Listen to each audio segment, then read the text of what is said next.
Dès le titre, Alain Badiou pose un indice de son analyse pour qualifier les événements de Paris. Il n'emploie pas le mot attentat, mais le mot tuerie, ce qui rapproche leurs auteurs des tueurs de masse américains et exclut d'entrée la référence à l'islamisme radical. Pour le philosophe, notre monde n'offre plus d'alternative au système dominant. Et c'est précisément cela qui irait chercher les jeunes qui se jettent dans ce qu'on appelle le djihadisme. L'échec du communisme, la chute du progressisme ont laissé place à un désert idéologique. Bonsoir Alain Badiou. Bonsoir. Merci d'être avec nous dans 64 minutes sur TV5 Monde. Vous êtes philosophe mais aussi romancier et dramaturge français. Vous êtes l'auteur de ce livre, Notre mal vient de plus loin, penser les tueries du 13 novembre. C'est chez les éditions Fayard.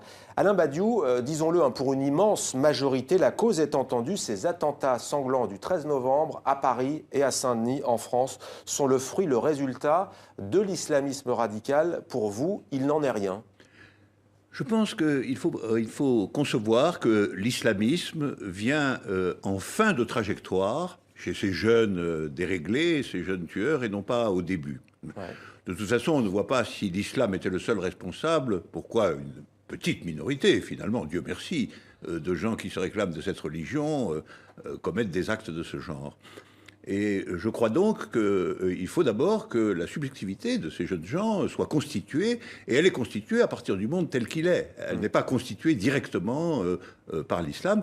D'ailleurs, comme vous le savez, beaucoup des recrues de l'État islamique sont des convertis de fraîche date, certains même des occidentaux, des jeunes occidentaux, et tout ça converge vers l'idée que c'est plutôt une sorte de nihilisme personnel, d'impasse dans l'existence, de désir non satisfait, de frustration amère par la vie qui leur est proposée, qui les conduit à un moment donné à s'islamiser.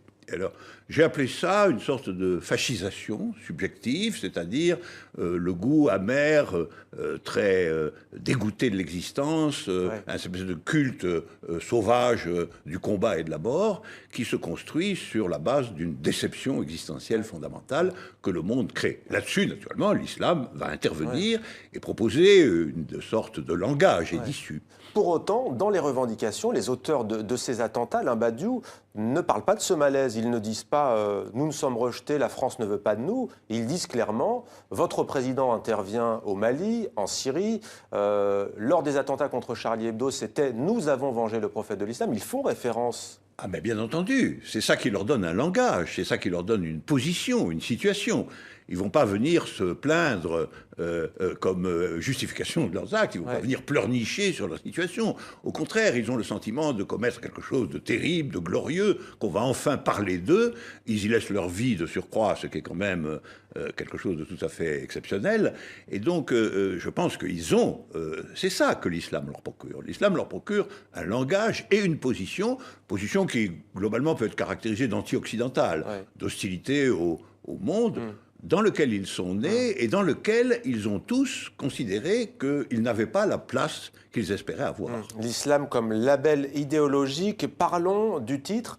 Alain Badiou, vous n'employez donc pas, je le disais, le mot attentat ni attaque, qu'utilisent souvent les anglo-saxons, mais le mot de tuerie. Pourquoi, au juste? Eh bien, je pense que attentat désigne historiquement quelque chose qui était un acte meurtrier, ciblé, politiquement défini. Je pense par exemple, c'est un exemple parmi d'autres, on pense aux nihilistes russes de la fin du XIXe siècle qui organisaient un attentat contre le tsar.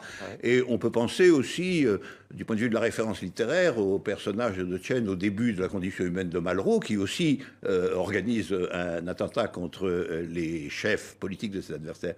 Donc je pense qu'il faut réserver attentat à ce genre d'initiative. À cet égard, d'ailleurs, l'épisode de janvier ressemblait plus à un attentat, parce que les cibles étaient vraiment désignées. C'était les terribles membres hostiles à la religion de Charlie Hebdo, c'était, il faut le dire, les juifs en général, et c'était les policiers. Donc ça, c'était plus des attentats, parce que la cible était définie. Là, ce sont des jeunes, ils tirent dans le tas sur n'importe qui, Je pense que c'est un meurtre de masse, il faut lui donner ce nom, et que la justification idéologique est plaquée dessus, mais ne détermine pas ceux qui sont visés.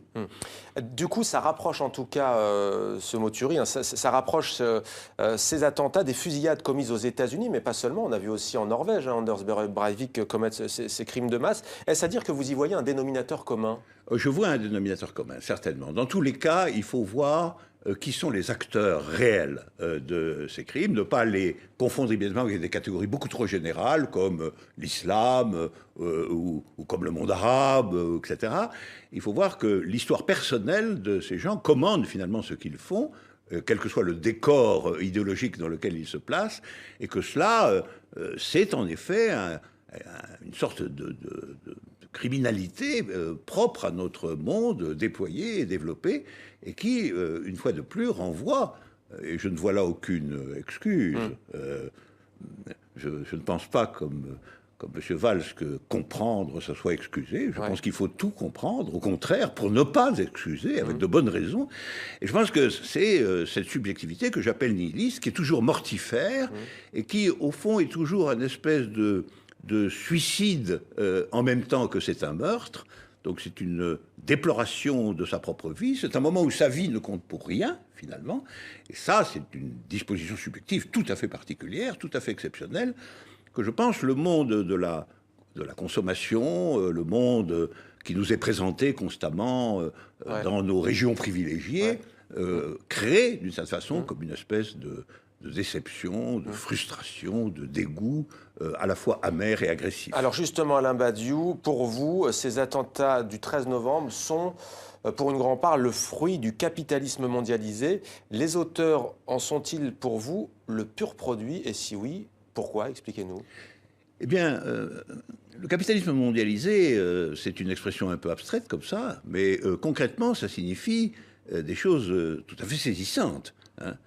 Nous savons par des statistiques tout à fait récentes que 164 personnes au monde disposent d'une fortune équivalente à celle de 3 milliards d'autres.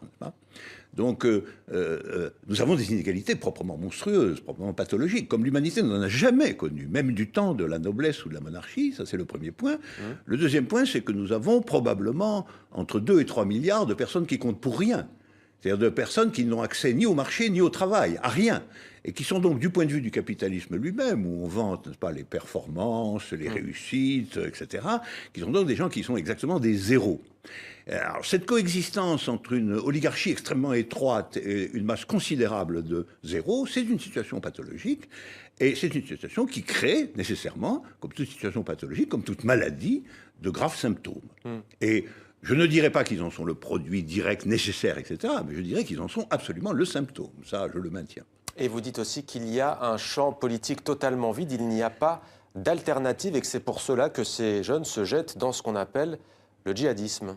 Évidemment, c'est évident que s'il y avait une voie qui leur permette de symboliser leur amertume, leur déception, le fait qu'ils n'ont pas de place dans le monde tel qu'il est, le fait qu'ils sont comptés pour zéro, s'ils pouvaient en quelque sorte formaliser cela, symboliser cela dans une voie créatrice, une voie qui proposerait un autre monde réel au niveau général, ce qu'on a appelé autrefois communisme, et je reprends ce mot parce que je n'en ai pas trouvé d'autre, simplement, eh bien, on pourrait organiser ces jeunes gens, on pourrait organiser cette force dans une dimension qui ne serait pas celle qui consiste à déplorer l'existence elle-même. Notre mal vient de plus loin. Venir de loin, c'est le motif central, Alain Badiou, de votre livre, puisque vous évoquez, en grand connaisseur attentif des tragédies antiques, ce que Phèdre dit dans la pièce de Racine, « Mon mal vient de plus loin ». Vous situez l'origine de ce mal, de cet échec, dans les années 70, très précisément en 1976. Pourquoi?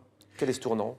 Je pense que le tournant, c'est d'une part le sentiment d'échec des grandes révoltes et tentatives révolutionnaires planétaires dont les acteurs principaux ont été la jeunesse dans la fin des années 60 et le début des années 70. Ça, c'est le premier élément, cet élément négatif.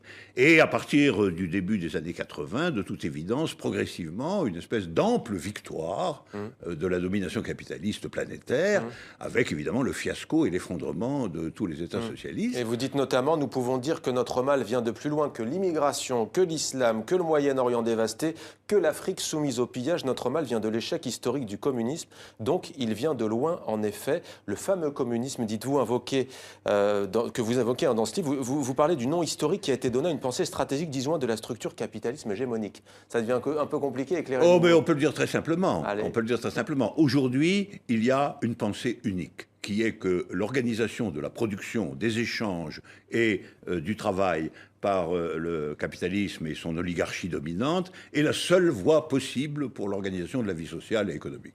C'est une idée qui s'est imposée progressivement dans les années 80 et qui, évidemment, a utilisé, c'était très naturel, le fiasco des grands États socialistes. Donc, nous sommes dans un monde où la pensée est réduite à une option et non pas à deux. C'est une grande différence par rapport aux années 60-70, précisément.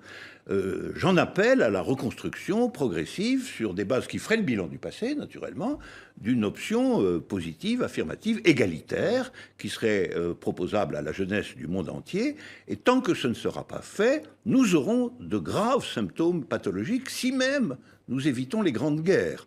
Après tout, des petites guerres, nous en avons déjà partout. Voilà. Comment s'arracher à tout ça? C'était ma dernière question. Vous venez d'y répondre. Donc, en cherchant avant tout, écrivez-vous, à substituer mentalement et pratiquement un espace international et même transnational qui soit à la hauteur de la mondialisation capitaliste. Merci beaucoup, Merci Alain à vous Badiou, d'avoir répondu à nos questions dans 64 minutes sur TV5 Monde.